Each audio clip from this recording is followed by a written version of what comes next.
नमस्कार, प्रणाम दोस्तों। मैं सुमित सिंह आप सभी के YouTube चैनल क्राइम अनोखा में हार्दिक स्वागत करता हूं। दोस्तों, उम्मीद करता हूं आप सब अच्छे और स्वस्थ होंगे। दोस्तों, ये कहानी है, ये गुजरात की कहानी है और गुजरात में एक जगह है खतलवाड़ा, वहीं की ये कहानी है। दोस्तों, इस कहानी में एक बड़ा ही अजीब चीज है। हम लोग इतनी सारी कहानियां सुनते हैं जिसमें DNA की जो होती है, फोरेंसिक साइंस होती है, पोस्टमार्टम के बारे में हम लोग अक्सर बातें करते हैं और सुनते भी हैं। दोस्तों, आमतौर पर पोस्टमार्टम की रिपोर्ट आने में कितना समय लगता है? लगभग जो फर्स्ट रिपोर्ट होती है वो 24 घंटे के अंदर आ जाती है और जो पूरी डिटेल्स होती है वो लगभग 2 दिन, 3 दिन, 4 दिन, 5 दिन, 10 दिन, 8 दिन के बीच में आ जाती है। और करीब 30 से 35 दिन के बाद किसी पोस्टमार्टम की रिपोर्ट आए और वो 21वीं सदी में, तो ये बड़ी अजीब बात है। लेकिन ये हमारे यहाँ का जो है ना, ये सच्चाई है। एक पोस्टमार्टम रिपोर्ट जो 1 महीना 3 दिन के अंदर आती है। अब समझिए, तो अगर इन 33 दिन या 34 दिन, अगर महीना 31 का हो तो 34 दिन, 30 का हो तो 33 दिन, और 1 महीना 3 दिन के बाद अगर किसी पोस्टमार्टम की रिपोर्ट आती है, तब तक एक कत्ल की जो राज होती है वो राज ही बन के रहती है और जो शख्स होता है वो आजाद घूमता है, हमारे आपके बीच में उठेगा, बैठेगा, वियोग करेगा, अफसोस करेगा और फैमिली के साथ ही इर्द गिर्द रहेगा और किसी को भनक नहीं लग पाते कि ये इंसान ये काम किया है। और दोस्तों, जिस शख्स की जान गई थी उसके घर वाले ये सोचकर मौन हो गए कि चलो, कुदरत की शायद यही मंजूरी थी, यही मर्जी थी, इसलिए ऐसे हादसा हो गया और मृत्यु हो गई। इन्हें ये नहीं मालूम था कि जो मौत हुई है ये नेचुरल नहीं है, बल्कि एक कत्ल की गई है, प्लानिंग की हुई कत्ल। ये कहानी दोस्तों गुजरात का खतलवाड़ा से। 15 दिसंबर 2021 को खतलवाड़ा में एक शादी होती है। लड़का और लड़की वाले के घर के मंजूरी से, मर्जी से शादी होती है। लड़का का जो नाम था दोस्तों जॉली कुमार था और जो लड़की का नाम था रुचिका था। जॉली की उम्र थी 32 साल और रुचिका की उम्र जो था वो 28 साल का था। ये शादी दोस्तों 13 दिसंबर 2021 को होती है। सब कुछ ठीक रहता है, बहुत ही धूमधाम से, खुशी उत्साह के साथ ये शादी संपन्न होती है। और जो लड़का था जॉली, उसके घर के इलाके में ही उसका एक CCTV कैमराज का बिजनेस था। वो लोगों के घर में, ऑफिस में, अदर जगह जाकर CCTV कैमरा को प्रोवाइड करता था, लगाता था। घर वालों को भी लगा कि चलो, अच्छा लड़का है, बिजनेस अच्छा है, धंधा अच्छा है, शादी हो गई, दोनों परिवार खुश थे। और फिर दोस्तों, शादी हुआ था ना, इसमें पूरा खुशी का माहौल था, एकदम उत्साह के साथ शादी हुआ था और सब ठीक ठाक चलती है। फिर पति पत्नी प्लानिंग करते हैं कि चलो, शादी तो हो गई, अब हनीमून पे चलते हैं। और फिर 7 जनवरी 2021 को वो लोग हनीमून पे निकल जाते हैं और वो लोग दोस्तों माउंट टापू एक जगह है, उस वहीं पे जाते हैं, जो कि गुजरात से काफी नजदीक पे है। और वो जो जगह है बहुत खूबसूरत जगह है, वहाँ बहुत सारे हिल स्टेशन हैं और वो इलाका जो है पूरा हिली एरिया है। सबसे पहले वो लोग जब माउंट टापू में जाते हैं तो वहां पे एक अंबा जी का मंदिर था, वहां पे दर्शन करते हैं और फिर दर्शन करने के बाद माउंट आबू में गुजरात तोरण भवन एक था, वहीं पे वो लोग जाते हैं और ठहरते हैं। इधर सब कुछ ठीक ठाक चलते रहता है और लगातार दोनों हस्बैंड वाइफ अपने फैमिली से बात करते रहते थे कॉल पे, और इधर फैमिली भी जो थी दोनों खुश थे कि चलो बच्चे जो गए हनीमून पर गए हैं अपने खुश हैं। और दोस्तों अचानक 7 जनवरी 2021 को गए थे ये हनीमून के लिए घर से, 7 जनवरी को, और फिर अचानक 9 जनवरी 2021 को अचानक रुचिका की तबीयत बिगड़ जाती है। जब उसकी तबीयत बिगड़ती है तो माउंट आबू में ही, चूंकि वहीं पे वो ठहरे हुए थे, तो जो उसका पति जॉली था उसको लेकर एक सरकारी हॉस्पिटल में जाता है और डॉक्टर पूछते हैं कि क्या हुआ है, तो वो बोलता है कि इसको कुछ उल्टियां हुई हैं, इसके पेट में दर्द है और ये बीमार है। और डॉक्टर उसे देखते हैं, लेकिन थोड़ी देर के बाद पता चलता है कि रुचिका की मौत हो गई है।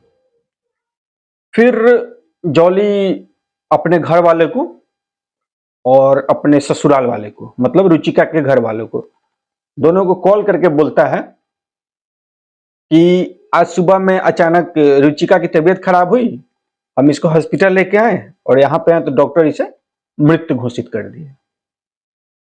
ये बातें जब सुने घर वालों तो उनके ऊपर पहाड़ टूट पड़ा, क्योंकि अभी अभी शादी हुई थी और ये चीज जो भी सुन रहा था उसको थोड़ा बड़ा अजीब लग रहा था। सिर्फ दोस्तों शादी के 27वें दिन रुचिका की मौत की खबर सामने आ गई थी।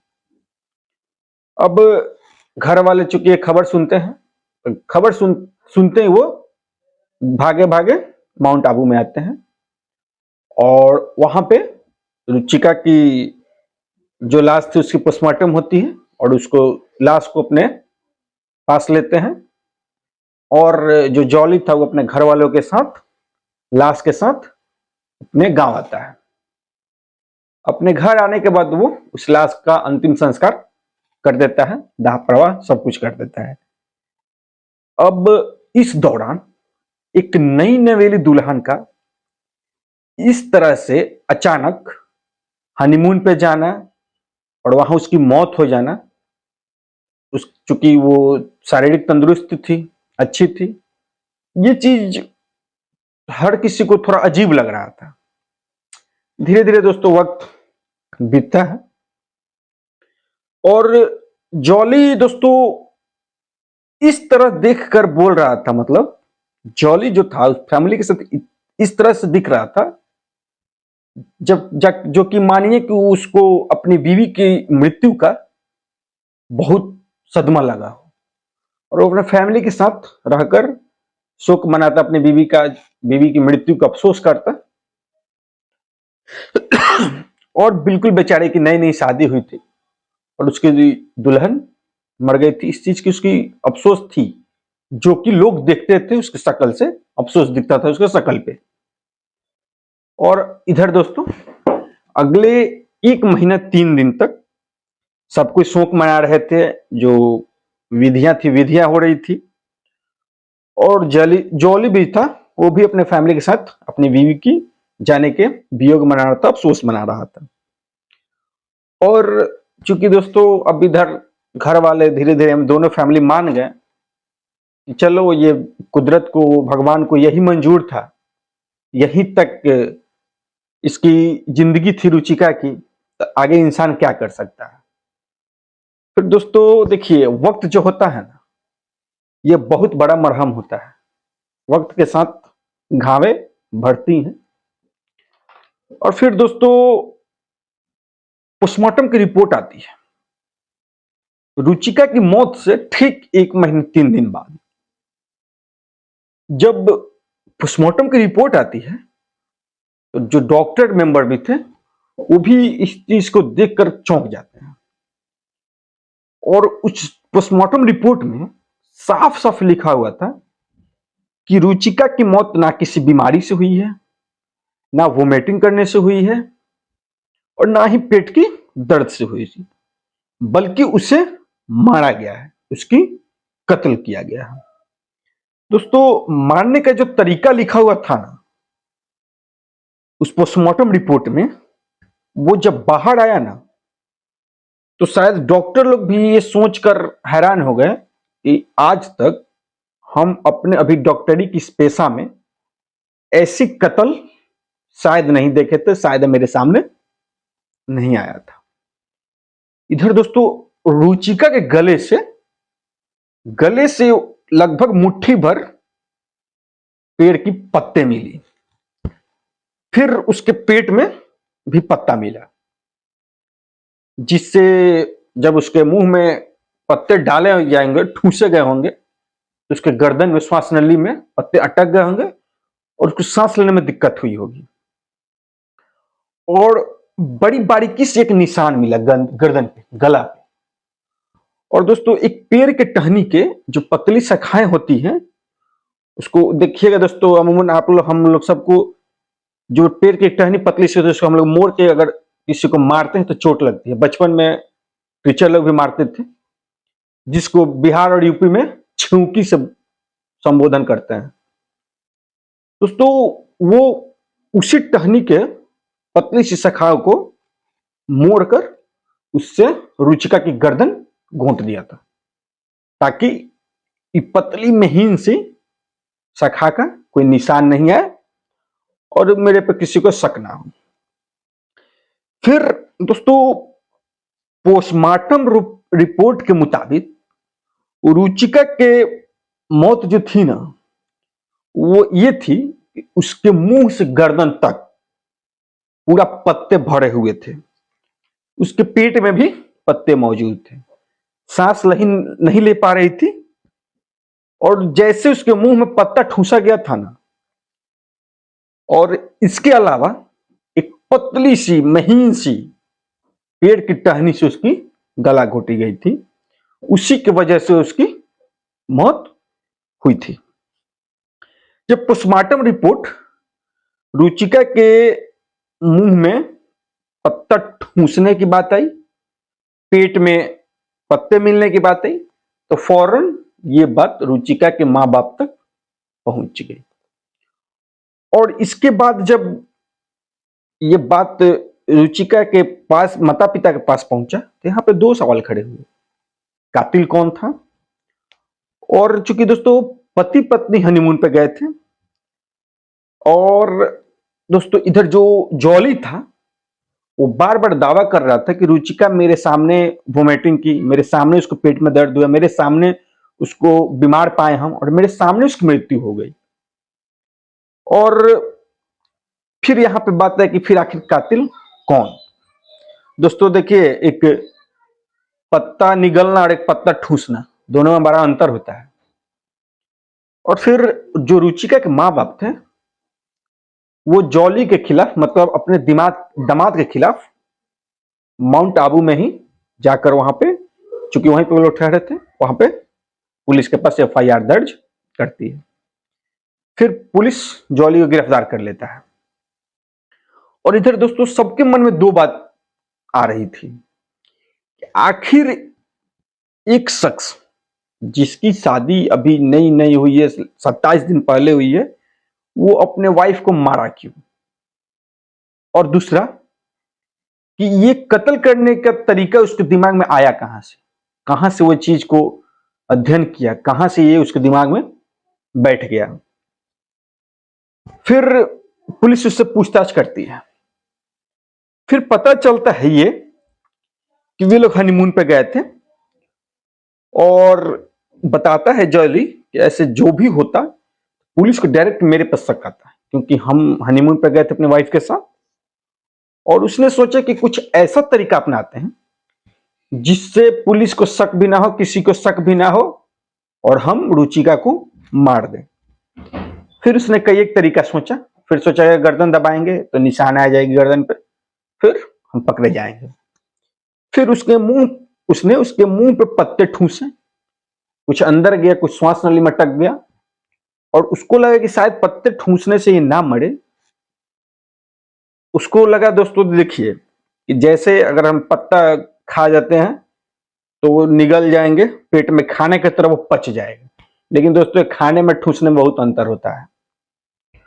और जब उसको लगा कि पत्ते गल जाएंगे, फिर उसको ये लगा कि नहीं, इससे उसकी मृत्यु नहीं हुई है, तो फिर एक महीन सी पेड़ की टहनी लाता है और उससे उसका गला घोंट देता है और वो वहीं पे जख्मी हालत में आ जाती है और उसको लेकर हॉस्पिटल में जाता है।